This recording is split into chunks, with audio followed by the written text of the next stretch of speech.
Hi, this is Randy Finney with the right side of the chart, and today is Tuesday, July 16th, 2019. What I want to do is another video on the mining stocks, the precious metal mining stocks. I'm going to start out focusing on silver. Yesterday's update, I covered the metals themselves, touched on those again as I did the week before, and I also went over all the various ETFs, and I want to follow up today with some individual names and also point out I'm going to focus first and foremost on the silver stocks because as I said in the video about a week ago here, let me find that one. Let's go up here. That was July, what was it, July 9th posted? Yeah, July 9th. That's the first update I've done in a while. Gold, GDX, US dollar, precious metal analysis. And in that, again, it was mainly a focus on the metals themselves and, of course, the currencies, which is a big thing there as well. Now, in that video, or I should say after that in the comment section where remember to ask for some next swing trading ops on gold stocks, I pointed out that just as in the video I said I was the charts of silver looked more bullish, looked to have more upside in the near term. Silver to me, well, it's not my opinion, this is fact, it severely underlagged gold on the last rally up. Gold had a flight to safety bid, whatever reason gold went up, and silver greatly underperformed. So my focus is, I still think there's a lot of upside in gold to come, but silver, at least for a while here, may play a game of catch up. So what I did under that post, and I always recommend to go in, you get the email updates if you're a member, but that will not include comments. Comments will come after the fact to a front page post. So if you're interested in a topic, for example, the precious metals, come in and check the front page regularly. Just hit the home button. Once you're logged in, it'll take you to our blog page, show you all the front page posts. You can also sort by category. If you go to market analysis, all asset classes, gold and commodities, that will load only the post, the front page posts for both gold and silver members of the site that are related to gold and or commodities such as oil, natural gas, wheat, corn, coffee, that kind of stuff. All right, so these were the ones that I mentioned at the time as the four that stood out, and I also highlighted these at the end of yesterday's video. All of these are moving up, have moved up very nice, well into the double digits so far. FSM was 284 back then. AG was at 791. You can see where these were, and these are weekly charts too, by the way, that I posted back then because as that member asked for, looking for longer term, some long-term swing trade positions. The weekly charts will kind of dictate where things are going, not just in the next few days or weeks, but over the next month or several months or years or more. All right, so that's where we were back then, and let's look at some of the stocks today and why I wanted to do this video. First and foremost, I have silver breaking out. If you recall in the video, I had two alternative downtrend lines for SLV. That's the silver ETF. This is a daily chart. You can see a pretty impulsive move. Now there's several things I like about this move. Number one, of course, I like the fact it's impulsive. That's what I want to see. Now I'm going to take this trend line, I'm going to tighten it up a little bit, what I just did. I'm coming off the top of that, the body of the candle, the fat part there, coming in to hit this reaction high, this reaction high. I think that's the best fit. But as I mentioned before, 1470, so we have a confluence of resistance there, downtrend line plus 1470, yet a big move up. Now, one of the things I like about that today is the fact gold is down. GLD is trading down, 0.34%. Now, what you might say, why do you like the fact gold is down? Only to the fact that silver is rallying despite gold being down. Now, that doesn't change my outlook on gold. I think it's taken a breather. It's had a big run, like making the case that silver may play a game of catch-up. And the reason gold is down is because gold is very much affected by the price of the euro US dollar, or you can look at UUP. In other words, the dollar is up today. A rising dollar is bearish for gold, as I talked about before. Nothing's changed yet in the technical posture of the charts, just like the broad markets. My focus is I'll move away from something. This is something else I wanted to lay out there. If you've followed the site for a while, you'll notice at times I won't shut up about a certain commodity or sector, whether it's gold, silver. The more that I like, the more that I see, the chart starting to firm up, and then maybe pre-breakout or breakout pending or breakout in process, I will start posting frequent updates of a sector. Could be an individual stock, could be a commodity. In this case, we're talking about the gold mining stocks and silver mining stocks and the metals themselves. Same thing with cannabis stocks. Sometimes, I'm all over those, like white on rice, posting constant updates, trading them, and then other times I stand aside and wait till the chart's set up. So I just wanted to point that out. And mainly because one reason, we had a member who's been here a long time on the site, asked for an update on the miners, and I missed their last few requests for an update on the components, the individual mining stocks of GDX. So I'm going to get to that probably in the next video. We're going to start this one out on the silver mining stocks. And again, I don't post updates when there's not a lot to talk about. Otherwise, I'm going to be posting, if there was enough time in the day, number one, you'd have 15, 20 front page posts if every day I was covering gold mining stocks, cannabis stocks, biotech stocks, shipping stocks, the broad markets. So in other words, there's almost an infinite number of individual stocks, commodities, asset classes out there. I just wanted to kind of tell you how I run the site. I don't post updates. I'll keep a fairly regular update of the broad markets because everybody's interested in what the stock market's doing. But as far as what opportunities I see, you'll pick up on that when you see, all of a sudden a frequency of posts and videos and trade ideas coming, like, for example, in these mining stocks. All right, so back to that. Let's take a look at some of the individual trading ops. So I just laid out the fact that, it's nice that I'm seeing silver up strong today. This is the ETF SLV, despite the US dollar going up, which should normally be bearish as well, and more so gold going down. So it shows me that relative outperformance that I've been looking for in silver. And if we break out, all the better. So you can see we're at a pretty important point now. It's an impulsive move this week, pretty big green candle. Impulsive today so far. Little more work to be done because, again, you want to be safe. That 1470-ish area may come into play as resistance and kind of cap any breakout attempt here, or we can power on through it.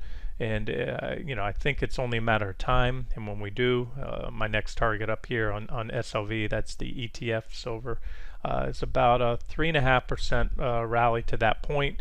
And of course, that would be a breakout of a much more significant longer-term trend line and have much longer bullish implications. I'm just showing you my initial target right now.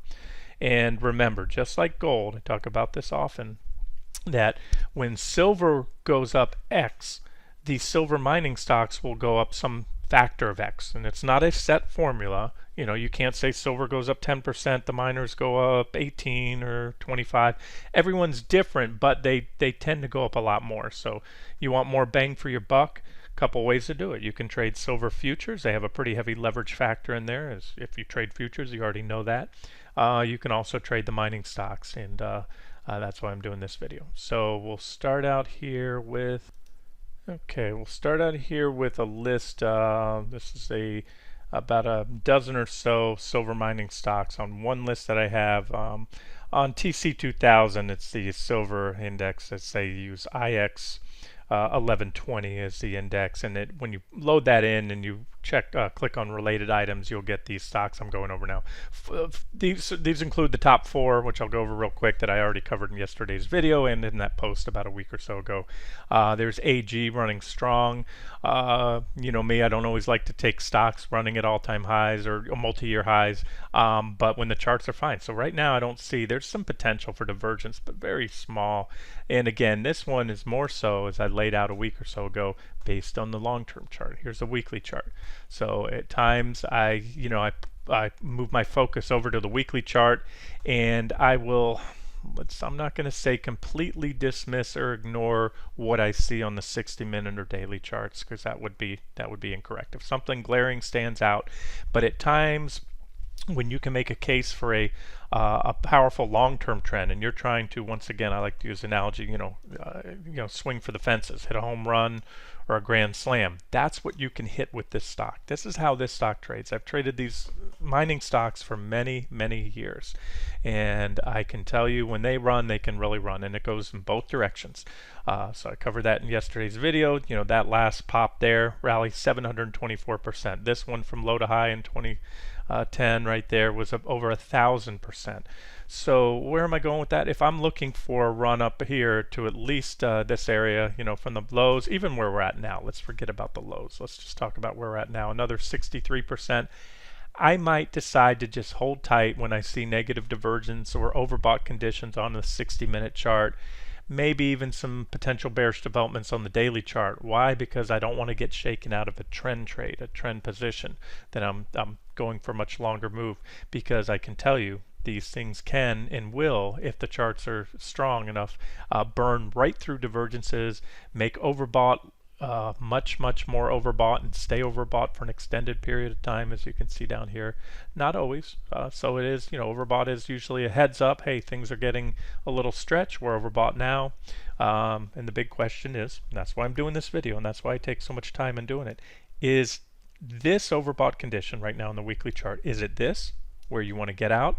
And if you don't, you're going to get crushed. The stock, you know, last time the stock fell from that point, dropped about almost 50%, 40 something percent. So is this reading going to prove to be one of these where it's overbought, get out of the stock, it's at resistance? In fact, it's at the same exact resistance level it was before, the same time it was overbought right here. Or is it this, where the last time it came up to that resistance level, it just kept going, did not stop, pass go, collect 200, whatever that thing on Monopoly is, it just blew on right by. So that's why I'm doing this video, and we'll try to figure that out together. I'll tell you, I think the potential's there. Why? Well, number one, we've already tested that level once. We came back to it. Tap, tap, tap. Sooner or later, you'll usually break out. But we also had you can see here, a downtrend line. This downtrend line, which was broken out.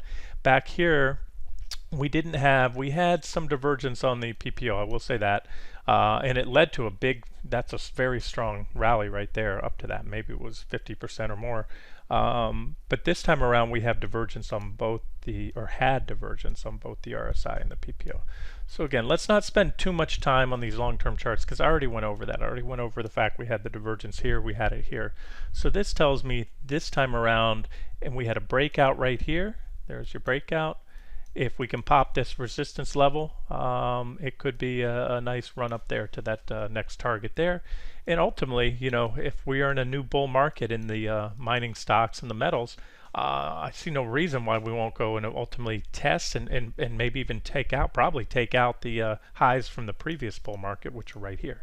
And so now you're talking a potential on just this one stock here of you know, about 190, 200% just to get back to those previous bull market highs, which will certainly be a price target. You can see a lot of reactions there. Okay, we'll whip on through the rest of these a little faster, because again, I've covered these recently. Other than the fact they're moving up, here's AG up 6% today. The other one of the other four I highlighted recently is EXK up another 9% today, again on top of whatever it was since that post a week or so ago. Still, you know, and again, there's work to be done on the longer term chart. There's, you know, we can't say at this point this isn't just another rally within this downtrend. You know, that's the nature of a falling wedge pattern, which this is a large falling wedge pattern. The stock is and has been in a downtrend since then, but they call this is a bullish falling wedge pattern. It's confirmed with the positive divergence, which you like to see, and the nature of this is sooner or later you will break out, and then you can see my targets there. So a lot of meat on the bone for EXK, and again up another 9% today. So there seems to be some momentum right there in the stocks at this point in time. FSM, I said this is a little bit lower price, a $3 stock here, and right now it's at that secondary downtrend line. I had two downtrend lines on the weekly, up almost 12% today. So again, a lot of momentum popping in these. In yesterday's video, I highlighted this bullish pennant right here, bull flag pattern, boom, pop. That's what you want to see. That is exactly what you want to see on a breakout of a bull flag pattern. You want to see it impulsive. And that is certainly, actually the whole candle is that, it goes down to right here. And volume is good, strong volume as well. So everything you want to see coming up to resistance at 315.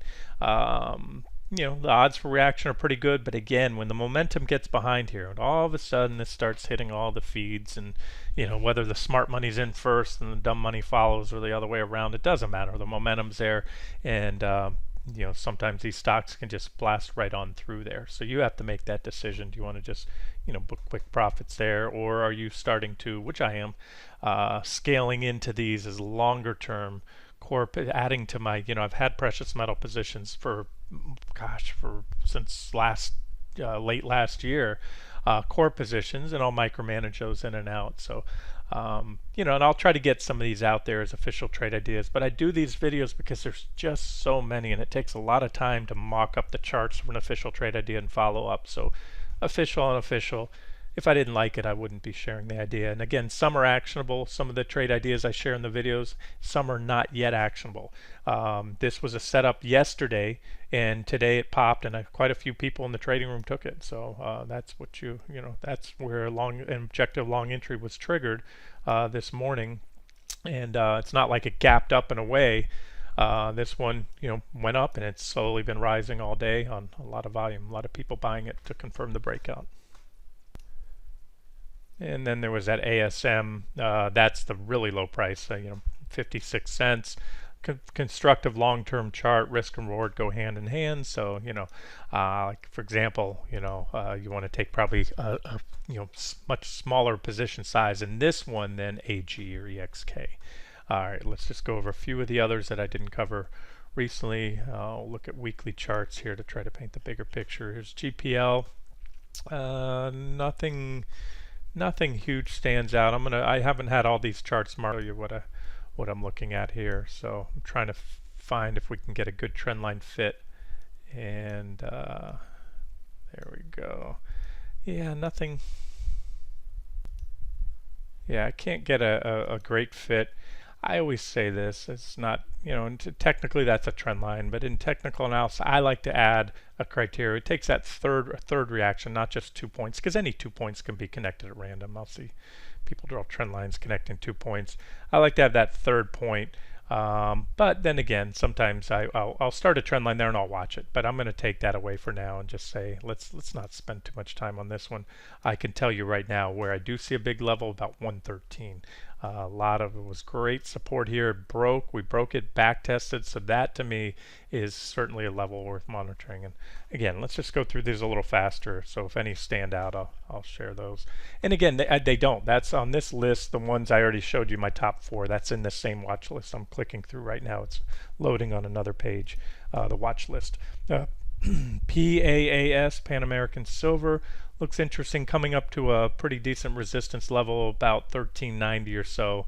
And again, weekly chart, that's the story here, and that's the story on a lot of these. We're coming up to some resistance levels. We're breaking out on some of these. Silver's breaking out, but then you have a little more resistance overhead, so it's not a hard buy signal yet. But if they can continue to power and build on this breakout, then it will be, because we'll have taken out those overhead resistance levels on a lot of other stocks and the metals themselves, silver especially. And you can see on the weekly chart, I'm going to give it the benefit of the doubt, move that trend line up there. So there we go. We have a trend line right there. This would be a longer term target right here, about 2136 on PAAS. SVM, Silver Corp Metals, let's put a trend line down there. We can do that from that reaction high right there. And that one, yeah, that's a valid trend line. There's one reaction, several there. Recently we hit it, pulled back. That's that third group of reactions, and boom, popping above it today so far. And that's a weekly chart. So another thing to say here is, since I'm looking at these weekly charts, putting a lot of focus on those, because that's where you want to capture the big trends. You see on the weekly charts, here's a downtrend line, and then boom, when that broke, boom. So what you want to see, if we can continue this week to build on these gains, whether we have a pullback tomorrow or the next day or not, if we close the week above where we're at now, especially significantly on the silver miners, that will only help to firm up the charts, because again, these are weekly charts. You want to see a solid weekly candlestick close above that level. That's what you had right here on that breakout candle. The following week you had a consolidation that back tested it, and then boom, SVM never looked back. And from that point, from the breakout, it didn't stop running till it had gained 412%. And then finally mag silver. Oh no, there's one more after this. Breakout back test and moving up since. Had a little divergent high here, and that's the thing. So let's look at. I talk about this often. Divergences work, say, well over 90% of the time. And well, this one already had a correction off that divergent high, so you can't say it didn't work. It certainly was, and it was a decent correction. It dropped weekly chart. So it's about 15% drop. However, this will tell me the nature of this stock and what's going on in the silver mining sector. A 15% drop relative to that divergent high is minimal. It certainly was enough to satisfy the divergence. But now if we burn right on through there and power up through, it tells me that there's an aggressive bid underneath these stocks. And so if we can continue higher from here, to me that's pretty bullish. It means we just took the divergences burned through. Here was one, I'll say this divergence was about equal in scope and duration. So the slope on the line right there, down, the downward slope, and the duration or the scope of the divergence from this point to this point was about equal, and that was enough to knock the stock down. Actually marked the top on that rally. I'm going to grab, even with that high point there, measure down. That first drop was almost, it was about 47%, and before all is said and done, that one dropped 65%. So this is what I'm trying to say. You have to respect these divergences, and we'll see. Now, if we burn on through that one, then it tells us, guess what? Well, this one we were extremely crazy overbought. You can see right there, and so you're going to get the bigger drops.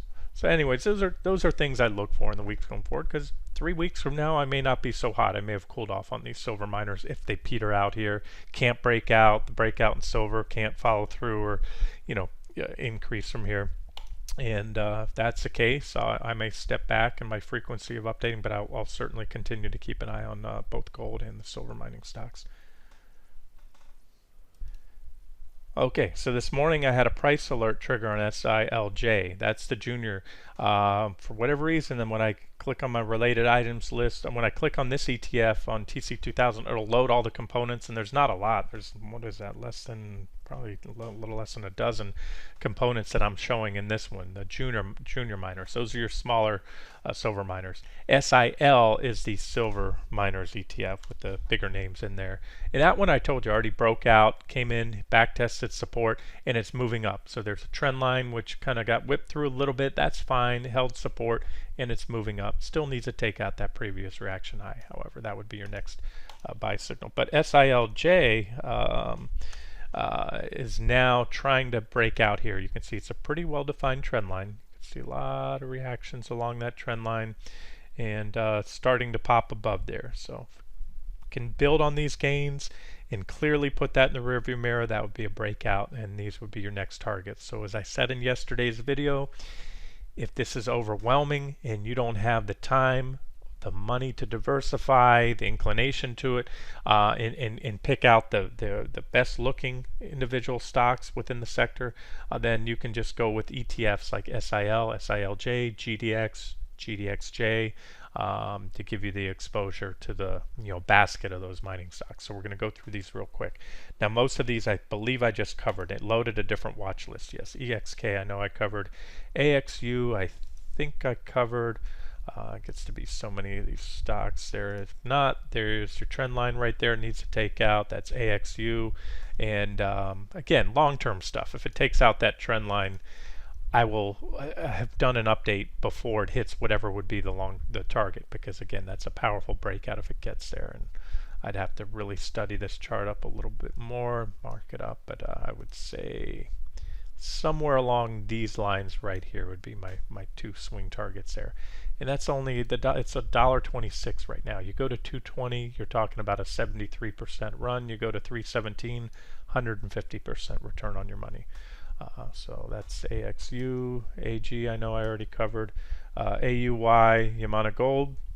This will be a component of GDX as well, I believe, or it used to be. Just starting to break out. I had alternative trend lines. I had this one. This one's been sliced through several times.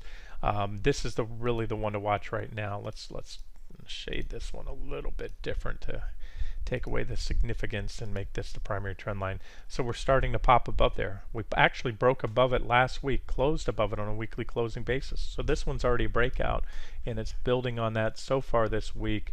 but I'll have to really come in here. I haven't updated this chart in a while. I see reactions here that I could move this up, and this is what I do sometimes called benefit of the doubt trend line. You know what? 1, 2, yeah, more reactions there. I like it the way it is, so let's just leave that as a breakout. The divergences, if I didn't mention that there, you can see bullish divergence right there. CDE, nice one there too, nice divergent low. You can see the bullish divergence. We're on a weekly time frame too right now. If I don't mention, it's right up here in the upper left hand corner. You can see the time frame of the chart. And again, the takeaway is bullish developments on the weekly charts, although our timing isn't as precise as I like to use the 60 minutes and daily charts to hone in on the entries and exit points. But this paints the bigger picture as to where the stock is going, where the next trend is. And CDE, I've traded this one many, many times over the years, and many of those trades I've had have been well into the double, in some cases triple digit gains. I know this stock, when it wants to run, it can run. There's a 900% return in just less than 6 months. You catch these little micro rips and dips, and again, it trades well to the technicals as well. 104% return. What I mean by it trades well to the technicals, well, you can see right then there was a nice clean downtrend line, and I'll bet you if that was on the daily chart, it was probably a wedge with divergent low, a positive divergence on the daily. Yeah, it would have been, because there's a positive divergence on the RSI on this weekly, and so that was a trigger there. Likewise, tells you when to get out. You have uptrend lines, some broken and back tested. I could sit here all day long, draw the mark this chart up, but at this point in time, I'm looking at the divergent low right there, and I'd have to study the daily chart a little bit more. I already have some lines there. All right, so we took out. I'm going to move this line up right now to this point because I see a few gaps. Remember, a lot of these charts I may not have updated in a while, so I do that when I'm sometimes I like to do it while I'm doing the videos and kind of see what I look for in drawing trend lines. I get that question put to me a lot. How do you figure out where to put support levels, trend lines? And that's it. So I revised that one from where I had it. Since that point, you can see a gap right here, a gap right there, reaction high right there, reaction low right there. A lot of reactions, reaction high right here recently. So that to me is an important level. So ideally for this stock, there's still support below where I had that other trend line. I should put that one back. That was a resistance level as well. So ideally for this stock, you can see it's certainly overbought. You can see that. It has divergence as well, negative divergence. So this is the kind of stuff that if I could make a strong enough case, I'd be looking at this one for a short trade. However, I'd rather not short this stock here. I think if it breaks down, that could likely prove to be a bear trap or whipsaw signal, and the stock could pop right back up. So even a break of this trend line, that in itself wouldn't scare me out of this stock. It would just make me want to watch this level here and maybe even add if we reverse off there. And again, why?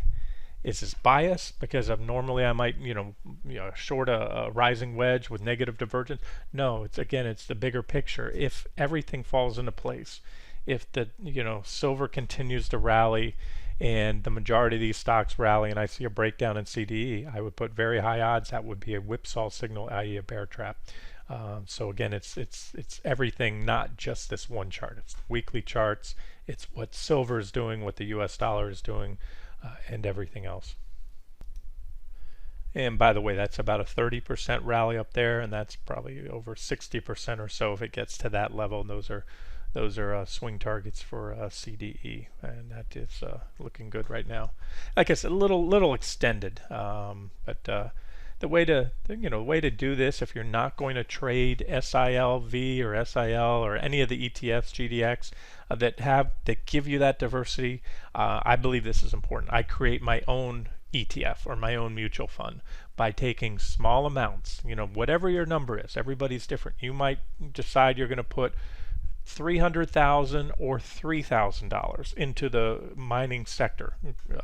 That's just whatever your portfolio size is, whatever percent of your portfolio you deem appropriate to allocate to the miners. If you do, that number is irrelevant. But what is important is that within there, instead of just banking it all on, let's say, CDE, which could have some problem, CEO, some scandal at the company, fraud, and then that stock drops.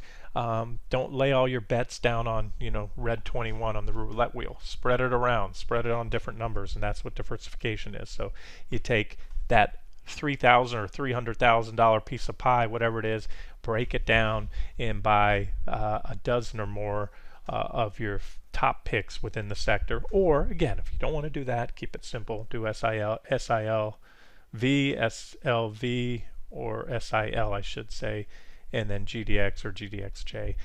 I'm going to do that video on GDX next. You're going to see a lot of overlap between the some of the gold mining ETFs and the silver mining ETFs, so keep that in mind as well. All right, finally, a couple more. HL, if I didn't cover that already, there's a breakout right here of this downtrend line today, so that's a common theme, up 5%. GPL, it's Great Panther Silver. Already hit this 89. That's a low price one. I'm going down the line right now in market cap, so keep that in mind. These are now, we're getting down to GPL is only $116 million company. GORO is even smaller. Oh no, actually, I take that back. That's 205 million, but still, that's a small company. And again, these are juniors here. There's an uptrend line. This target was already hit once, but that would be the next target. It's pretty big resistance. If we hit it again and then break through it about 370, I think there's a good shot this one works its way up to these next target areas here that I have on my chart. And then MUX, that's McEwen. There's your we owned almost divergence at that low, so I'm going to delete that. Yeah, we did still on the RSI down here. Big divergent low, and so far a big move off the bottom, about 50%. Hit that 186 target that I had, pulled back. It pulled back to support around 162. Something I need to add to this, I always or quite often talk about, I use the term momentum fueled overshoot. It's a term that I use when you have a stock that moves big. These are big double-digit swings right here. This stock will easily go up double digits or down double digits in a single day. This big candle right here. There was a green candle. It looks like it rallied almost 10% that one day. So what happens is, after the correction here, there was a lot of downside momentum going into the stock, a lot of velocity there. It overshot that 162 support by one day and then snapped back above it. So in other words, why am I pointing that out? Well, if you were looking at a pullback to this 162 level as where your stop would be, you want to give it a little room. If you have a stop, if you see support at 162 on a stock that flies up and down this fast, and you put a stop at 161, you might as well just get rid of the stock ahead of time, because the volatility will tend to take you through, even if it's a brief overshoot. So you got to give it a little room on the downside. And likewise, when I showed you my price targets, it's not unusual to see those get overshot to the upside when there's a strong momentum or a strong rally. Like for example on MUX, you see a downtrend line that would come into play. I'm going to have to clean this one up. Hold on. Okay, I did that. I've fit that down, made it a better fit for that downtrend line. 1, 2, 3, 4, now 5 reactions. So it's testing that downtrend line there. Let's zoom in a little bit. And so it overshot it a little bit, but you also had price resistance ahead.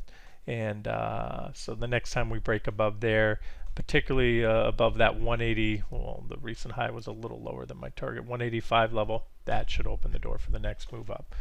And then finally on this watch list here is this little guy here. Forget about it. This is only a $29 million company and trades at 33 cents, so too speculative. All right, let's see. We'll wrap it up here. I have one little gold stock that I've owned for a while, and I don't think it pops up on any of my any of the components of GDX, because next up I want to do GDX and GDXJ, the juniors. Is this little guy here, Torex, Torex Gold Resources, TORXF. And it's back testing right now, and it has resistance overhead, but longer term it looks pretty constructive. You can see down here, put in a divergent low. So I wanted to cover this one now along with those silver mining stocks, just in case when I pull up the watch lists on GDX or GDXJ, if I don't get to this one because I don't believe it's a component. It's a small little company. But there it is. So we put in a divergent low. We've been stair stepping higher, and it's simply in an uptrend. I like the charts. There's your first leg up, second leg up. This is a definition of an uptrend, is a security making a series of higher lows and higher highs. So it takes out that previous high, keeps the uptrend intact. The PPO is pulled back to the zero line and is turning back up. That's what I like to see. That helps to confirm a bullish trend when the PPO is above the zero line like that. So just wanted to pass this one along as well. I don't even have any price targets. I've just had a stop, which I periodically go in and raise on this one. It's more of a kind of a long-term play for the what I think is a new bull market in gold.